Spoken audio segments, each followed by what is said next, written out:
दुनिया में तुझे सुखी और दुखी जीव समझ में आया कि नहीं समझ में आया, ये बता। ये समझ में आया है तो ये बोलना हम स्वाध्याय करने लगे और हमारे को जिनमानी समझ में आने लगी। ये समझ में आया तो, अगर ये समझ में नहीं आया तो समझना स्वाध्याय हुआ नहीं है और अभी जिनमानी समझी नहीं है।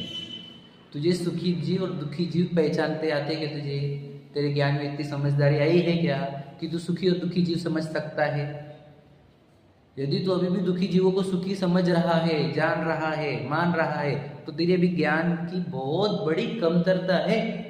अभी ज्ञान तेरा परिपक्व हुआ नहीं है। समझे क्या कह रहा हूं मैं? अभी ज्ञान जागरूक दशा में आया ही नहीं, सुप्त दशा में ही है। श्रद्धा भी सोई हुई है और ज्ञान भी सोया हुआ है। इसी को मोह नींद बोलते हैं, इसी को मोह की निद्रा बोली जाती है, इसको मोह का नशा बोला जाता है। दुखी जीव दुखी समझ में नहीं आ रहे, सुखी जीव सुखी समझ में नहीं आ रहे। बताओ, दुखी जीवों को सुखी समझ रहा है, ये भगवान जी को, मनराज को